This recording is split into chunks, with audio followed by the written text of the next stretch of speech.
The second of the three parts of the Mussaf Shemoné of Rosh Hashaná is Zicronot. Zicronot.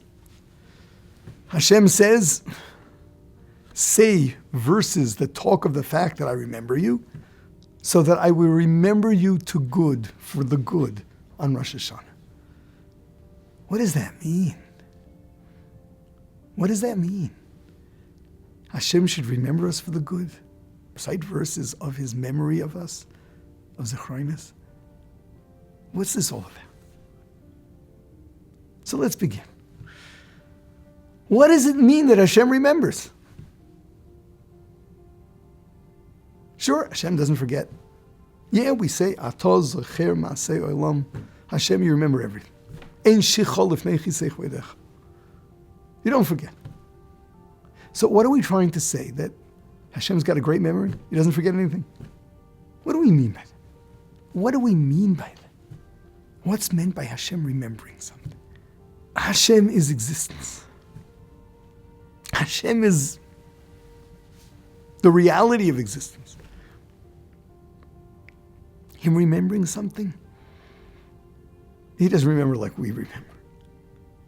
He remembers because he is reality itself, and anything that is part of reality is there. So what does it mean that Hashem remembers? Hashem remembers, that means the reality of everything we do. That means the eternity of everything we do. All right, we're using nice words. What does that mean? What does that mean? So let's look for some analogies. I guess a very straightforward one is there's a halacha.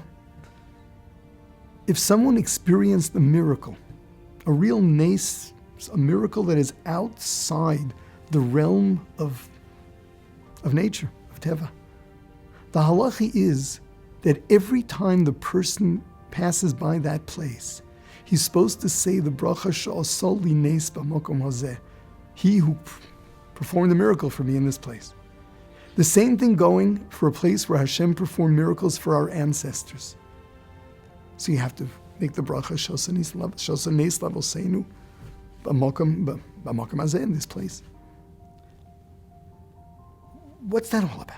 The Maharal in different places points out that a miracle means something that is outside the realm of limitation.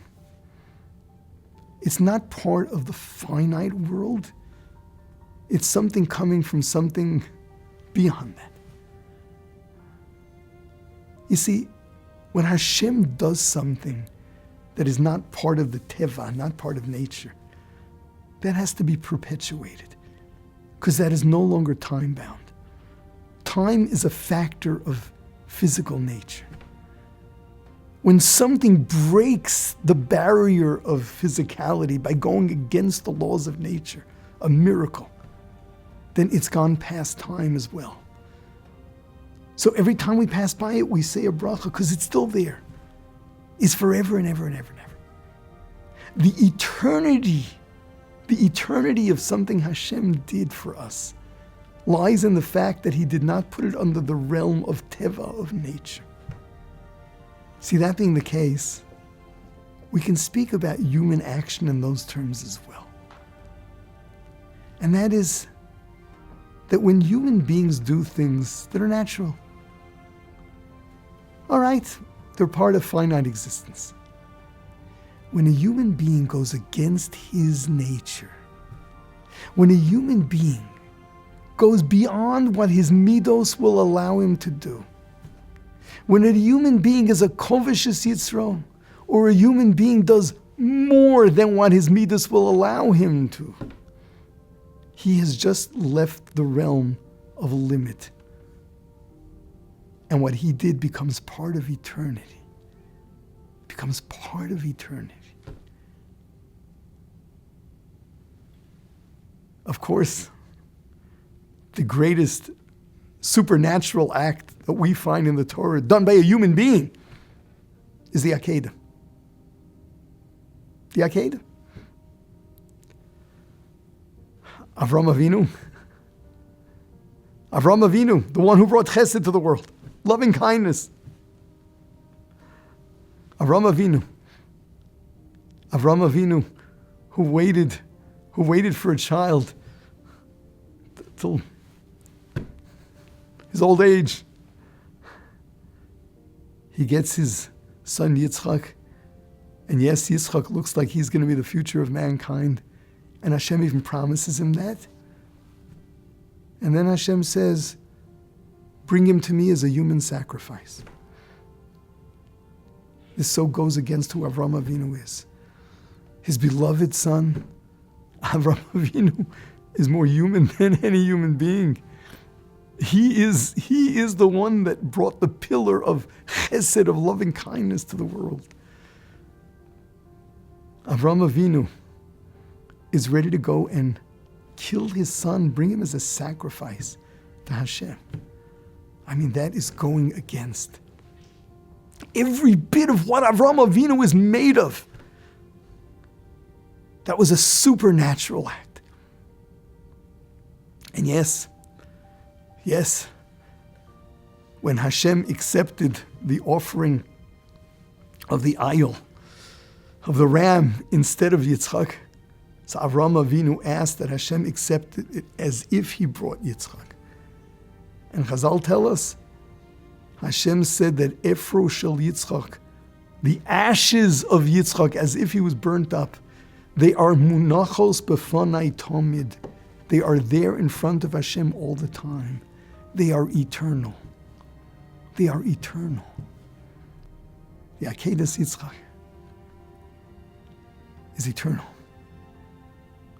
That's the schus we call upon all the time. In Zicronot, what we speak of is the eternity of action, the reality of action. And we want Hashem to remember the Akedah. We also want Hashem to remember our action in that light.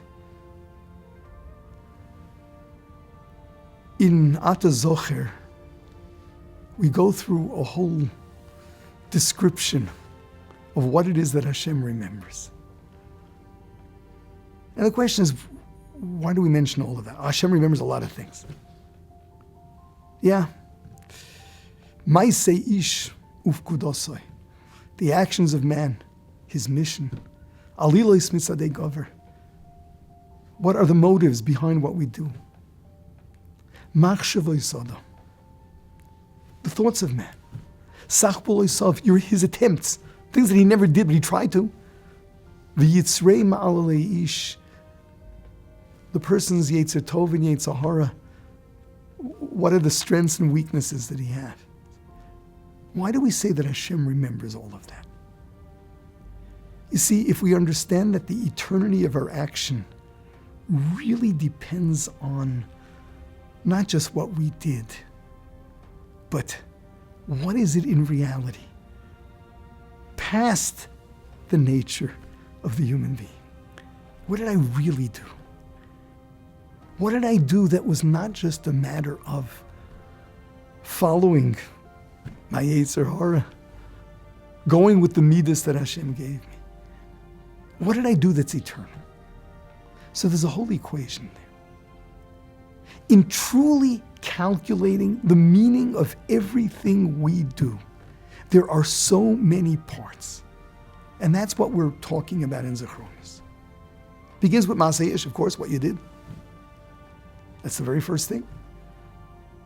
But there's something else. What was I supposed to do? What was I supposed to do? What is my calling in this world? Pekudosoi. Hashem gave me whatever he did, whatever talent. He placed me in a certain place at a certain time. There's something that I'm supposed to have accomplished. So my action, where does that fall into? How does that relate to what my mission in life was? My mission in life really means the strengths Hashem gave me to be able to accomplish something. And alilos mitzadei gover. My action alone is superficial. It's what were my motivations? What am I trying to do? So I have the act itself, the strengths Hashem gave me in order to accomplish what I was supposed to accomplish, and what are my motivations? Why did I do what I did? What was I trying to do? That's not all machshava, so my thoughts. My thoughts as well. My thoughts are all part of this. They're all parts of who I am. Thought is also behavior. Sach b'lo isav, the actions I didn't do, but I tried to, that's also part of it. V'yitzrei ma'al reish, what I was up against. What is the real value of any act a human being commits? You see, when we talk about the Akedah, Avraham Avinu went against everything inside him. Hashem put Avraham Avinu in the world and gave him the strengths and the challenges to become what? He became the pillar of chesed. He revealed Hashem's name in the world because before Avraham Avinu's fanaticism for chesed, humanity didn't understand chesed. Humanity was filled with tyranny. Avraham Avinu changed that. So long as human beings were just involved in tyranny, there was no way they could possibly understand that Hashem created to give. What does that mean? Why should someone create to give? Avraham Avinu revealed that to the world. That was what he was all about. And went, or was prepared to go totally against that, because Hashem sits. Wow. That's an act that remains forever. That's an act for all of eternity. That act means something. It's so complete. Our own actions, how do we measure them? Don't be superficial. The things that come easy, that we're naturals at, you're born and you're a natural val chesed. And what do you do with your life? You do chesed. It's nice. You get reward. But that's not the eternity of your action. Your real action is the situations where you felt like helping but knew it was not right.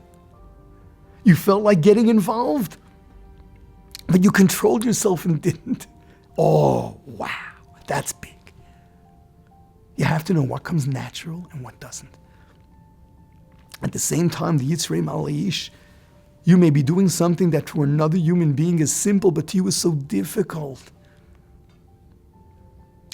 What Hashem remembers is the reality of our action. And Rosh Hashaná, when we're being judged, what do we live for? We cannot be superficial. Don't just do the comfortable mitzvahs. Don't just see yourself as somebody who does good things because they come naturally. Understand that growth is about going beyond your midos, building yourself, changing your midas, doing what you couldn't have done before, refraining from doing what your Yetzer so much tries to push you to do. That's forever.